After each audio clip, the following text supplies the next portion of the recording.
Hi, this is Shambhavi. Welcome to my weekly podcast about spirituality, love, death, devotion, and waking up while living in a messy world. The Satsang with Shambhavi podcast is recorded live each week with students of our nonprofit community, Jayakula. For more information and to find out about attending a satsang, visit jayakula.org. Thanks for listening. Much love to you, wherever and however you are.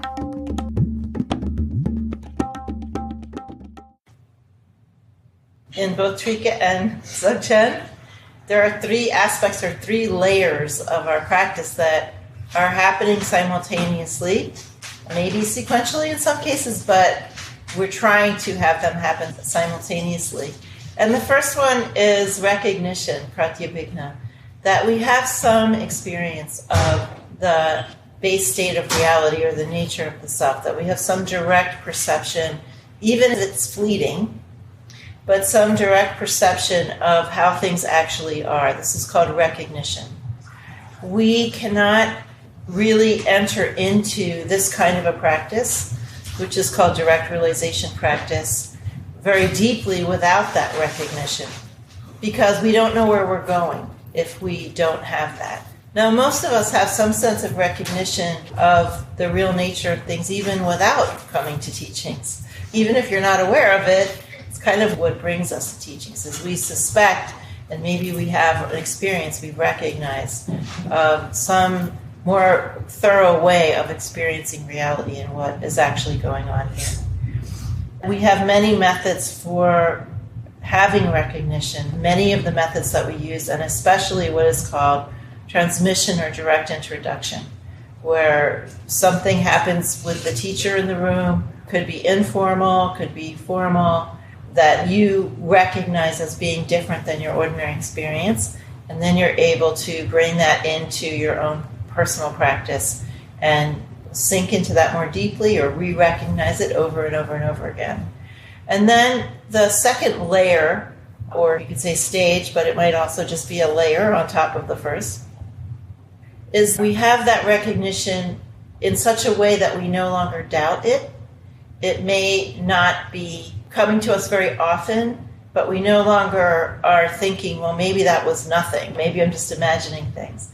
We have a sense of confidence in our perception of the nature of reality or of the self, and we're able to continue with that confidence and very much deepen our practice. So oftentimes this sort of middle layer is a zone of intense sadhana that people are doing with a lot more confidence about what is actually going on and what this is really about. And then the third layer is integration. And that is the most important layer once we have some kind of recognition. Integration means that we are being in the state of our practice, whatever that may be, because it's going to be different for each person.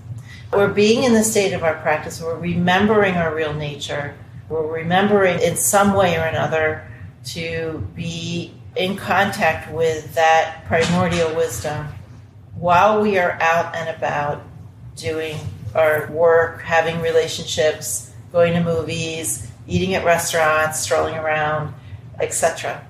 Now, there's many ways of doing integrated practice, and some of them involve remaining in the natural state. That is the most thoroughgoing form of integrated practice, is that we have an experience in the natural state and we try to remain resting in that when we're going about.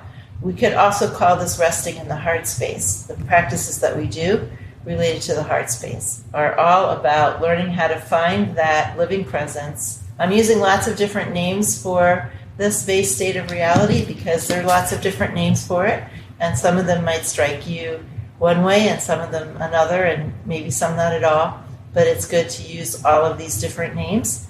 The natural state, living presence, God, Shiva nature, many, many names for this. So the most thoroughgoing, subtle practice is simply to remain resting in your real nature, no matter what you're doing. And of course, to do that, you have to recognize your real nature, and you have to be able to remain in it. That's what the first two layers are about.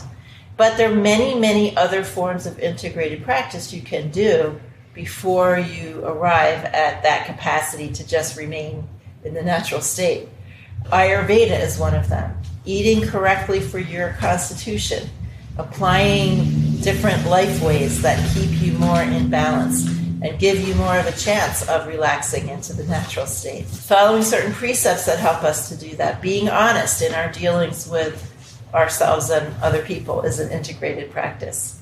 Doing mantra, for instance, if we have a 15-minute break at work and we do mantra, or simply doing mantra silently when we're going out and about. There's certain kriyas we can do when we're out and about in the grocery line, and even when we're talking to somebody else. So there are ways of applying both life ways kinds of practices and also things like mantra and kriyas that we can do in an integrated way. It's said, and I think this is very true, that if we can remember to do integrated practice exactly in that circumstance where we're usually distracted by something else, then that is a very, very powerful form of practice. And it really enhances our practice overall. Same thing with dream yoga. If we can do practice of the night when we're normally at our worst in terms of alertness and awareness, then that is also a very powerful kind of practice that kind of zooms us along in our sadhana in its entirety. So these are all examples of integrated practice, anything we do when we're just conducting our normal lives. And particularly in Dzogchen, this is just considered to be the most important aspect of our practice. It's supported by our seated practice. It's supported by whatever time we spend with our teachers and teachings and things like that. But the idea is not that we just do some stuff on a cushion or hang out with our teacher at rituals or teachings and then whatever, forget about it all when we're out and about. The idea is that we are resting in our real natures, or being in a state of Guru Yoga, another way of saying it, being in the state of our practice all the time, unbrokenly. And of course, most of us are never going to have that happen in this lifetime. There are always going to be some times when we're distracted. But we can have a nearly constant awareness of that expansive natural state of wisdom. That is definitely something that we can do if we apply ourselves. The trick about integrated practice is remembering to do it. Because our work lives, our lives in relationship with other people out and about, whatever we're doing when we're not specifically thinking, here I am doing spiritual practice, whatever we're doing that's not formal practice is a zone of forgetting. It's a place where we forget who we are, where we're largely operating through rote karmas and habitual ways of being, habitual emotions and things like that. And when we're not remembering what life is actually about, we have all kinds of contrivances and concepts about what life is about, and we get lost in all sorts of eddies of this variety and the other. So the biggest step with integrated practice is to simply remember to do it and to continually remember over and over and over and over again. Whatever condition you're in, when you are experiencing more of the natural state, that is the state of your practice, and you try to drop into that in every moment. That's the most thorough form of integrated practice. We do a lot of practices in the morning now in the heart space, and there's many aspects of those practices that you can just use when you're out and about. You can silently or out loud chant any of those mantras. You can visualize any of those visualizations. You can just simply remember what it feels like to be in morning practice and just evoke that again for yourself. Relax and evoke that. That's what that practice is for. That practice is like twice a week, direct introduction over and over and over and over and over again. Different people are getting that to different degrees, of course, and maybe some people are not experiencing that at all. But at some point, the penny's going to drop. At some point, it will. And you just keep exposing yourself to that. When some people are listening to a podcast or they're reading a book with teachings or about a teacher, they're only capable of listening with their analytic, intellectual, conceptual mind. And in that sense, it's still good to do that, but it's not sadhana necessarily. It's more just being in an ordinary condition and reading something and receiving it in an ordinary way. You never know what that might lead to. But if you want to use this for remembering in the sense that I'm talking about, then there's a different kind of experience of reading teachings or listening to teachings. That you read something and there's a wordless recognition, a sense of thrill, a sense of getting it. You read something and it changes you. It changes what condition you're in. And this is a form of transmission. It doesn't matter whether it's in one form or another. But if you are reading words that are tuned to whatever condition you came in this lifetime, from teachers who you're tuned to, in a sense, then you can have that experience of being able to drop more into the natural state simply from reading their words. And you don't even have to have a complete understanding of what they say, like in an analytic way, to have that experience. If you feel reoriented, you feel more relaxed when you read it, you feel more in touch with your non-performance self, you get back in touch with your original innocence, your original simplicity. I've talked about this before, that there's kind of innocence we talk about when we're talking about infants or children, but that is an innocence that is not informed, it's not awake, it's not aware innocence. When we return to innocence, we've gone through our lives, we've grown up, we've had horrible experiences in some cases. We've seen some things, right? And we've suffered some, and we've had some pains, and we've had some losses. If we can then, through spiritual practice, return to innocence, we're returning to something about our real nature, that simplicity and sweetness, but with awareness. We're doing it now with awareness. And so that is like the flower of innocence. It's like a second innocence. And so when we're reading Ma's words or whatever we're doing, listening to our teacher, if we can feel that sense of our original innocence that is wide awake, not asleep like little kids, wide awake innocence, recognizing, oh, this is who I really am, not that self that I'm out there projecting, not that self I'm trying to convince myself I am, not the self that takes all this efforting to produce. This is who I really am. Yes, this is how things really are. That kind of innocence that comes with absolute simplicity and recognition. Your original innocence is there, totally intact, despite everything that you've gone through. And it will become your new normal one of these days.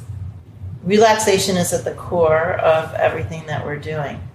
My Dzogchen teacher used to say, we relax and we enjoy. But what we're talking about is not ordinary relaxation. We're not talking about lying down on a couch and enjoying that, although we want to enjoy everything, including lying down on a couch. But we are relaxing our concepts about ourselves, about the world, about other people. We're relaxing our habitual patterns of behaving and responding to things, aka our karmas. We're relaxing our energy and our minds so that they can experience a kind of reconnection. Not that they're disconnected, but we experience it as a kind of reconnection with larger mind and larger energy. So this is a relaxation that's happening on the most profound level, and then we can enjoy. So when we relax our concepts, including even our concepts of space and time, and we relax our habitual patterns of relating and emoting and responding, then we are not suffering anymore. And so we are enjoying everything as it's arising and able to be in the world with more spontaneity and more freedom to express ourselves, more freedom to love, more freedom to feel and embody kindness and compassion. Those are freedoms that we gain through this very, very deep relaxation. I had this question about, you said that it was very important for people to have at least an hour a day practice in order to be able to practice with you more fully. I wanted to find out more about how people practice, say, for an hour. What would that practice be? So we call our community the mandala. A mandala is a city, basically. And it has 4 gates, and it has many different rings.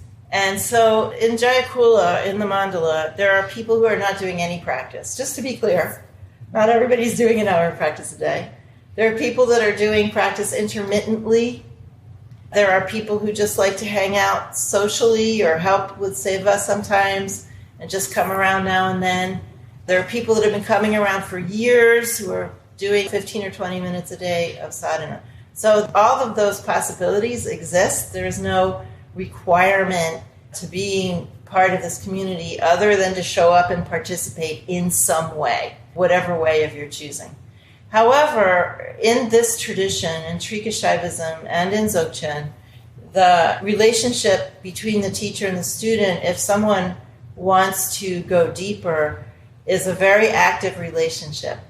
And for me to engage with a student on that level, I ask people to practice at least an hour a day. This is a special circumstance. There are many people in the community also practicing an hour or more a day. And I will, if they want me to, guide their practice very closely, and we'll have a more traditional teacher-student relationship. But that is absolutely not a requirement.